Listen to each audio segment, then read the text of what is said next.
Bonjour et bienvenue dans Le Monde devant soi, le rendez-vous géopolitique de Slate. Je suis Hélène de Commer, rédactrice en chef de Slate, et je suis en compagnie de Jean-Marie Colombani, cofondateur du site. Bonjour Jean-Marie. Bonjour Hélène. Et d'Alain Frachon, éditorialiste au Monde et spécialiste des questions internationales. Salut Alain. Salut Hélène. Cette semaine, on s'intéresse au Royaume-Uni, où le climat politique est électrique. Le pays a connu samedi 13 septembre une immense manifestation anti-immigration. Près de 150 000 personnes ont défilé à Londres à l'appel de figures d'extrême droite, avec des slogans mêlant défense de l'identité nationale, liberté d'expression et appel à la démission du Premier ministre travailliste Keir Starmer. Le gouvernement affronte par ailleurs une tempête budgétaire entre déficit public qui se creuse, croissance au point mort et près de 50 milliards de livres sterling à trouver pour boucler le budget. Ça nous rappelle quelque chose ici en France. Cette fragilité nourrit la fulgurante progression de Reform UK, le parti populiste dirigé par Nigel Farage, qui récolte 30% des intentions de vote, à tel point que certains l'imaginent déjà succéder à Keir Starmer au poste de Premier ministre. Alors, pour parler de cette actualité britannique, nous accueillons un invité spécial dans cet épisode du Monde devant soi, Marc Roche, journaliste et essayiste. Bonjour monsieur. Bonjour. Vous avez longtemps été correspondant à Londres pour le journal Le Monde, vous y êtes maintenant chroniqueur pour Le Point et L'Opinion. Vous avez été accrédité au palais de Buckingham pendant des décennies, quelle chance. Et vous avez publié plusieurs livres sur la famille royale britannique, mais aussi sur le Brexit. Le dernier en date, Ma vie chez les Windsor, les derniers secrets de Buckingham, vient de paraître chez Albin Michel. Alors, merci à tous les trois. J'aimerais qu'on commence par parler de ce thème fort de l'immigration au Royaume-Uni qui cristallise beaucoup de tensions. Non seulement il y a eu cette manifestation gigantesque du week-end dernier, mais dès cet été, on avait vu différentes manifestations devant des hôtels hébergeant des demandeurs d'asile. Donc voilà, de nombreux Britanniques venaient protester contre les budgets qui étaient alloués à la location de chambres pour héberger ces demandeurs d'asile. Comment est-ce qu'on peut expliquer que le sujet ait pris une telle ampleur et qu'il ait réuni autant de monde dans les rues de Londres samedi dernier? Marc Roche. Le Royaume-Uni n'a connu d'extrême droite que à l'entre-deux-guerres, Mosley et les chemises noires. Depuis lors, l'extrême droite a été totalement phagocytée par le système électoral uninominal à un tour qui élimine les petites formations. Il est resté binaire, Labour et conservateur. Ce qui s'est passé depuis l'avènement du Labour, mais déjà sous les conservateurs, c'est que l'immigration est devenue le sujet de préoccupation numéro 1 des Britanniques en raison de l'afflux d'immigrés clandestins. Et aussi, se greffant là-dessus, une détérioration dramatique de la situation économique et notamment budgétaire. Et donc, il y a un terreau favorable à ce mouvement qui est un mouvement qu'on peut comparer au gilet jaune, qui est spontané, qui est peu structuré et qui est populiste et qui, bien sûr, a été récupéré par le nouveau parti Reform de Nigel Farage, qui est crédité d'une majorité 30% des voix, mais qui ne lui donnerait bien sûr pas le poste de Premier ministre parce qu'il n'aurait pas la majorité à la Chambre des communes. Mais ceci dit, ce n'est pas le problème parce que les élections ne doivent pas se dérouler avant 4 ans et que les travaillistes ont une majorité énorme. Mais le problème, c'est que l'immigration maintenant est passée de la classe ouvrière blanche pour devenir un thème dominant dans la petite et moyenne bourgeoisie.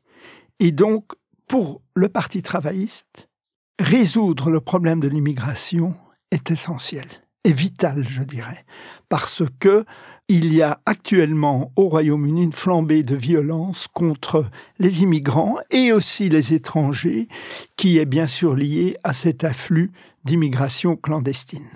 Mais alors, le Brexit devait pourtant résoudre le problème des frontières, non 5 ans après, il n'en est rien. Et en plus, l'ironie du sort, c'est que c'est le même Nigel Farage qui était l'un des artisans du Brexit et qui aujourd'hui est le fer de lance de ce mouvement anti-immigration. Alain Frachon ?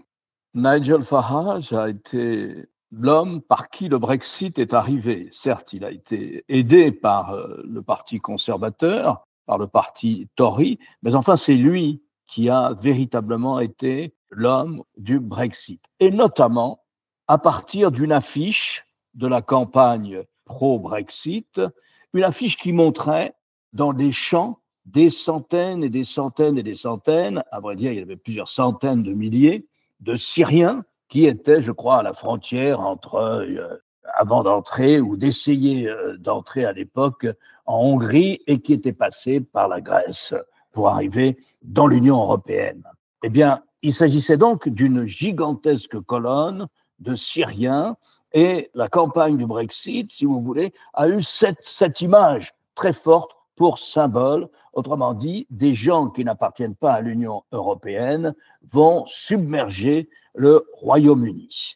Et disait la campagne pour le Brexit, dès l'instant où nous sortirons du Royaume-Uni, nous retrouverons le contrôle de nos frontières nationales, et nous empêcherons l'immigration illégale. Bon, ça ne s'est pas passé comme ça. Il y a même les 2 années qui ont suivi le Brexit, il y a même eu, je crois, un record d'immigration illégale, peut-être encore comme ça a été le cas cet été. Pourquoi ? Parce que la question n'était pas là. La Grande-Bretagne n'a jamais perdu le contrôle de ses frontières nationales. Elle n'était pas membre des conventions de Schengen sur la libre circulation au sein de l'Union européenne.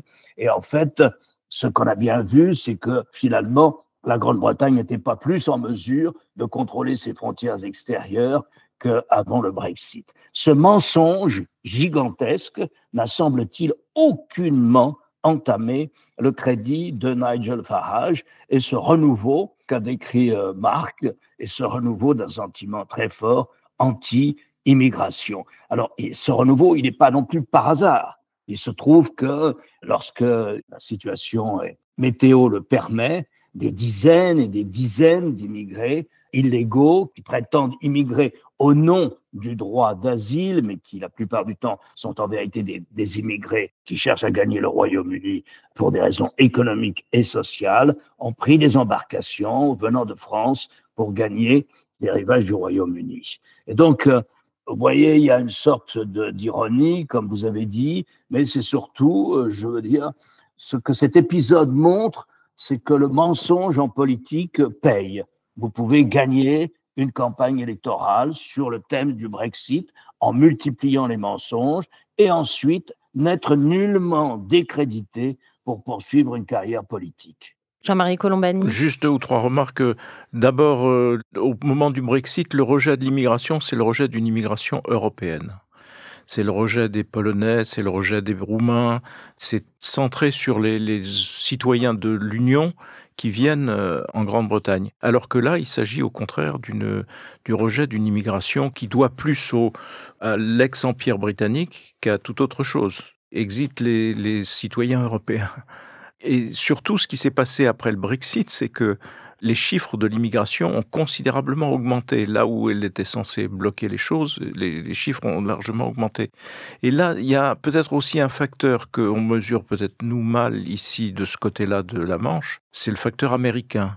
Parce que je pense qu'il y a une influence du Trumpisme en Grande-Bretagne et il y a une influence sur l'extrême droite britannique des partisans de Donald Trump, de la même façon que ceux-là, autour du vice-président américain d'ailleurs, font la campagne de l'extrême droite en Allemagne, veulent favoriser l'Italie de Madame Meloni, etc., sont en relativement bons termes avec Viktor Orban. Enfin, je veux dire, il y a toute une mouvance d'extrême droite pilotée au fond par le modèle Trump qui ne peut pas ne pas influencer une partie des Britanniques compte tenu de ce que sont les liens historiques entre les deux pays. Mais peut-être que Marc va me démentir sur cet aspect des choses. Absolument pas, vous avez totalement raison. Et c'est d'ailleurs, il y a un contraste parce qu'il n'y a jamais eu depuis Roosevelt une administration aussi anglophile, puisque et Trump et Vance ont passé leurs dernières vacances au Royaume-Uni. Mais en même temps, il faut absolument insister sur les liens étroits entre Nigel Farage et Trump. Nigel Farage considère Trump comme un ami et réciproquement.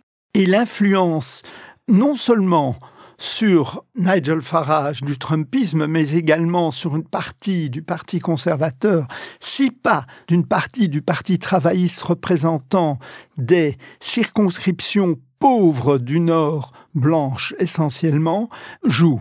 Vous savez, les manifestations cet été devant les hôtels où le gouvernement avait mis des demandeurs d'asile illégaux sont très significatives de toute la problématique. Pourquoi les gens ont été tellement ulcérés de ce qui se passe dans les hôtels?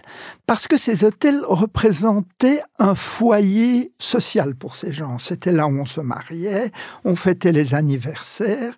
Et le fait que ces hôtels aient été réquisitionnés pour émettre des jeunes gens venant d'Afrique, d'Asie, qui ont des attitudes envers les femmes notamment, qui ne sont pas celles du pays d'accueil, a créé cette mouvance. Et c'est étonnant comment le soutien aux protestataires devant ces hôtels, protestataires blancs, mais pas seulement les Indiens par exemple, les Chinois, les Européens de l'Est qui sont restés sont également hostiles à ces arrivées, eh bien, ça s'est répandu à la classe moyenne. Et maintenant, dans les dîners en ville, à Londres, à Notting Hill où j'habite, on parle du danger de l'immigration.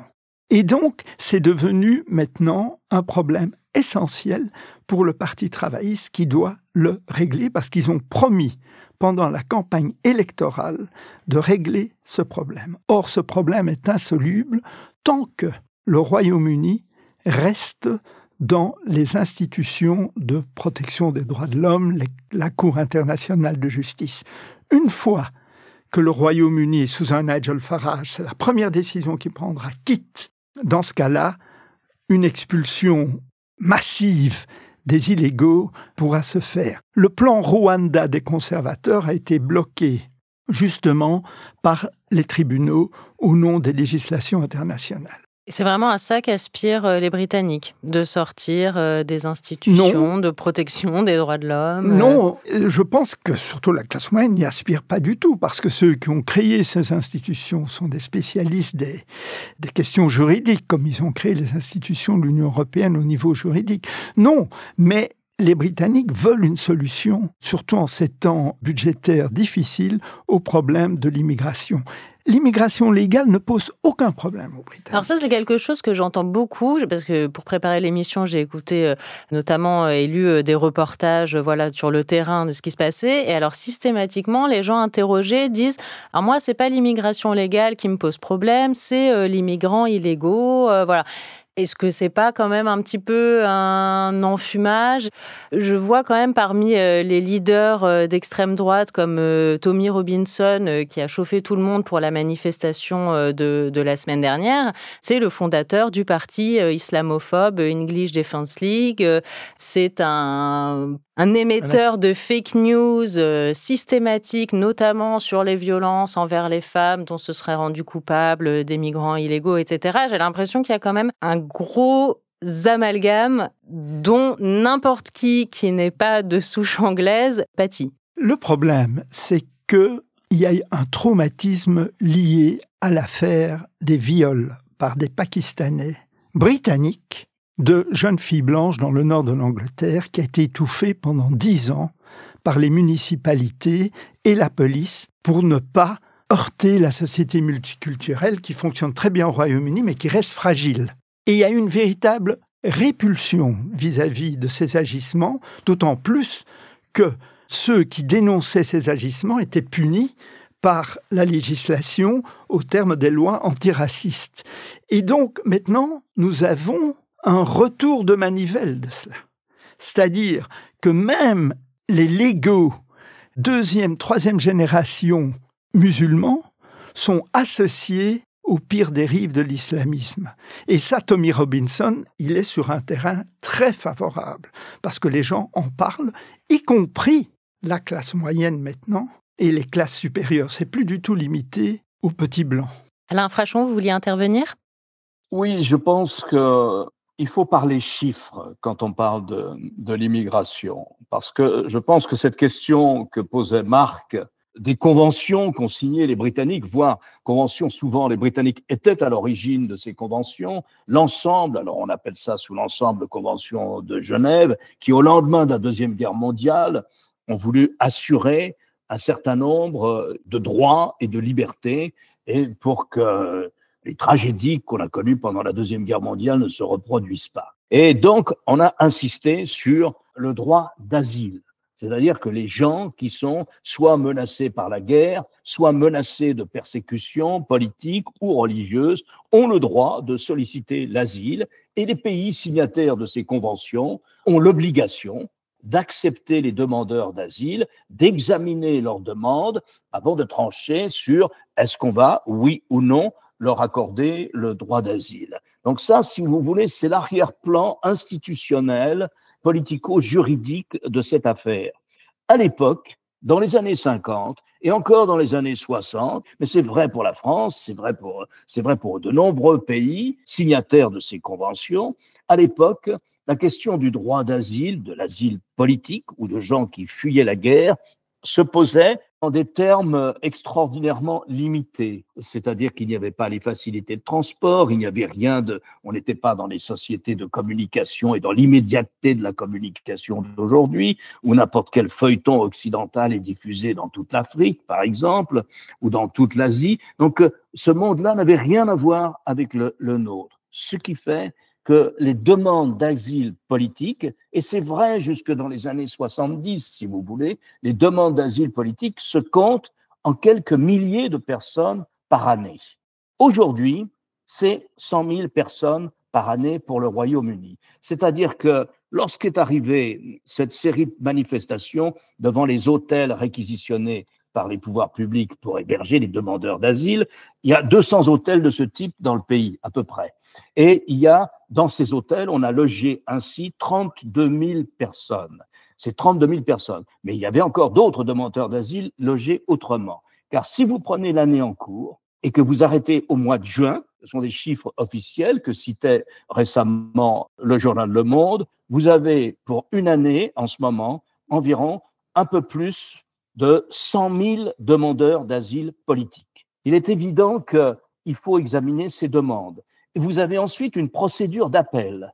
Pour que la procédure d'appel aille à son bout, laisse le temps aux autorités d'examiner, de solliciter les consulats, le réseau diplomatique britannique pour statuer sur le statut de madame ou de monsieur untel. Y a-t-il vraiment persécution politique, religieuse, etc. Vous avez, l'appel dure à peu près 53 semaines, pendant laquelle il faut loger les gens, bien entendu.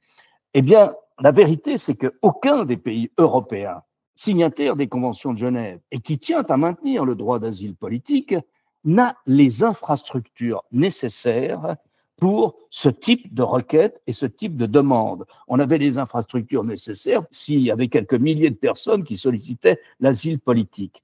Et la vérité, c'est que ces conventions distinguaient deux types d'immigration. L'immigration pour des raisons économiques et sociales, vous allez dans un pays pour gagner votre vie, pour sortir de la misère, et parce que aussi vous voulez que vos enfants puissent en profiter, et une chance autre que celle qu'ils auraient s'ils étaient restés dans le pays d'origine de leurs parents. Donc ça, c'est ce qu'on appelle l'immigration économique. Et à côté de ça, vous avez le droit d'asile. Ça, c'est l'immigration pour des gens qui fuient les persécutions ou qui fuient la guerre.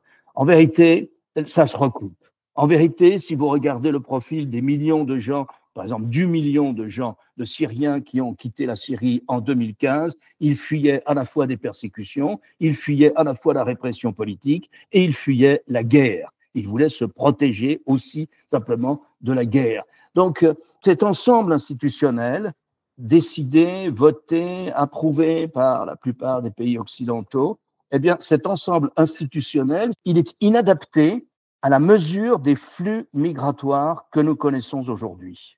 Et Keir Starmer, alors, qu'est-ce qu'il peut faire face à ça? On a commencé à l'esquisser. Mark Roche, le Premier ministre, a suspendu le regroupement familial ce lundi 1er septembre. Voilà, probablement en réponse aux pressions et puis pour donner un peu des gages. Mais en même temps, un ministre travailliste ne va pas non plus donner trop de gages à l'extrême droite. Quelle est sa marge de manœuvre, sachant que par ailleurs, il est fragilisé par d'autres dossiers? Sa marge de manœuvre est nulle, en fait, parce que Le groupe parlementaire travailliste, qui est énorme, 410 députés, est à majorité de gauche et donc freine toute politique répressive envers l'immigration pour ne pas coller à l'extrême droite. Et donc là, il est coincé. Il est également coincé par le coût actuel de l'immigration. Il est très clair que la situation économique du Royaume-Uni est très mauvaise. Il y a 50 milliards d'euros de déficit minimum. Le taux d'emprunt est supérieur à celui de la France, qui pourtant a 114% de son PNB de la dette. Au Royaume-Uni, 96%, mais c'est payé en sterling, donc c'est plus cher que payé en euros, le taux d'intérêt. Il y a le fait qu'il ne peut pas augmenter l'impôt puisqu'il s'est engagé dans sa campagne électorale à ne pas toucher à l'impôt sur le revenu, à la TVA et sur les cotisations sociales. Il ne peut pas diminuer les dépenses en raison des pressions de l'extrême gauche de son propre parti, qui est majoritaire dans le groupe parlementaire. Et il y a cet énorme mouvement de l'opinion publique qui exige qu'il arrête les canaux. Parce que, à nouveau, l'immigration légale, les gens ne sont pas idiots. Ils se rendent compte que pour l'aide à la personne, les hôpitaux, les transports, le bâtiment, l'industrie, le pays manque de main-d'œuvre. Mais en même temps, c'est les illégaux sur lesquels se cristallise la population. Donc, moi, personnellement, je ne vois pas comment il peut s'en sortir et le Royaume-Uni va traverser une longue période de gilets jaunes. Il risque de tomber ? Non, parce que, en fin de compte, sa majorité est telle. Ce qui peut tomber, c'est qu'à l'intérieur du Parti travailliste, il y a une rébellion. Il y a notamment le maire de Manchester, Burnham, qui a des velléités de le remplacer, qui représente, parce que le problème de Starmer aussi, c'est qu'il représente Londres et le riche de Londres, Saint-Pancras. Tandis que Burnham représente Manchester, le Nord, vraiment les bastions travaillistes. Et donc, il peut être remplacé à la tête du Parti travailliste, c'est très compliqué, mais ça peut se passer. En revanche, il est hors de question qu'il y ait des élections anticipées parce qu'il les perdrait. Nigel Farage pourrait devenir Premier ministre ou à la tête d'un gouvernement minoritaire. Ça, par rapport à la France, c'est le grand avantage des Britanniques, c'est qu'ils ont une stabilité dans leurs institutions et un respect de leurs institutions qui font que, comme l'a dit Marc tout à l'heure, les prochaines élections sont dans 4 ans. Personne ne remet en cause cette date-là. En France, vous auriez dans la même situation. Déjà, c'est ce qui se passe aujourd'hui. Je ne sais combien de demandes de dissolution, voire de changement de république, puisque tant qu'on y est, il faut changer de république. Ça, c'est vraiment un des mots français. Je profite de l'occasion pour dire que Marc est ici à Paris pour la promotion de son livre qui s'appelle, Marc ? Ma vie chez les Windsor, voilà. Les derniers secrets de Buckingham. Voilà, édité chez Albin Michel. Alors, je recommande très chaleureusement ce livre parce que c'est un pur régal. On est plongé dans la vie des Windsor et on se dit que, à la fois, il y a 1001 anecdotes et 1001 éléments d'information qui permettent de vivre un peu ce que sont ces Windsor, mais aussi, c'est aussi la référence à un vrai instrument de pouvoir des Britanniques. Au fond, le Royaume-Uni est devenu un pays modeste, un pays moyen, très moyen, alors que ils ont été les maîtres du monde pendant un certain temps. Ce qui leur reste de cette grandeur, ce sont les Windsor, et ils jouent magnifiquement. Non. Ben si, ils jouent magnifiquement de Alain, cela. Alain n'est pas d'accord. Parce qu'Alain est d'un courant républicain, certainement. Mais simplement, mon point, c'est simplement de dire qu'ils se servent magnifiquement de cet instrument-là pour leur réputation, pour leur image, pour ce que l'on appelle aujourd'hui le soft power. Et on vient d'en avoir une démonstration avec Trump, la visite de Trump, où Trump est absolument ébahi, ébloui de pouvoir s'asseoir dans un carrosse doré, et ainsi de suite. C'est vrai que les Windsor font partie du soft power britannique et qu'ils s'en servent très très bien et que les Windsor jouent très bien ce rôle. Mais de là à limiter la grandeur de la Grande-Bretagne aux Windsor, je tique un peu. Grandeur perdue. Je voudrais juste rappeler ceci. Nous sommes entre la France et la Grande-Bretagne. Nous avons la même démographie. C'est-à-dire que nous sommes des pays qui vont vers 70 millions d'habitants à peu près. Nous avons exactement la même richesse nationale, c'est-à-dire que le produit intérieur brut britannique, je crois, est très sensiblement supérieur au produit intérieur brut français. Mais la Grande-Bretagne a de grands avantages industriels par rapport à la France. Elle est dans des secteurs de pointe et l'industrie représente encore chez elle pas moins de 12 voire 14% de la richesse nationale. Je ne parle pas des services financiers, je ne parle pas de la science britannique non plus, qui est une des plus avancées du monde. Et en recherche-développement, vous verrez que les Britanniques consacrent plus d'argent à la recherche-développement que les Français. Donc, je voulais juste apporter quelques-uns de ces instruments qui permettent de porter un jugement sur nos voisins britanniques. Précision utile, en effet. Et nous allons laisser le mot de la fin à notre invité spécial, Marc Roche. Oui, justement, sur le délitement de la société britannique sur la question de l'immigration, le vrai rempart contre un écroulement sociétal possible avec l'extrême droite, avec cette révolte populaire et populiste, c'est la royauté. C'est le roc dans la tempête. C'est-à-dire qu'elle est incontestée. Le mouvement monarchiste, en dépit de tous les problèmes qui existent et surtout de la richesse de cette royauté, le roi Charles III a 11 palais et domaines et châteaux et a une fortune parmi les plus grandes du Royaume-Uni. Néanmoins, cette institution est là pour préserver le Royaume-Uni, symbole de la garantie de l'unité du Royaume-Uni, et heureusement qu'elle est là. Eh bien, nous terminerons sur ces mots de solidité et de royauté. Merci beaucoup, Marc Roche, d'être venu nous voir ici à Slate. Je rappelle le titre de votre dernier livre, Ma vie chez les Windsor, les derniers secrets de Buckingham. Merci Jean-Marie Colombani, merci Alain. On se retrouve la semaine prochaine. Merci. Le Monde devant soi est un podcast produit par Slate Podcast. Production éditoriale et présentation, Hélène Decomer. Prise de son, montage et réalisation, Aurélie Rodriguez.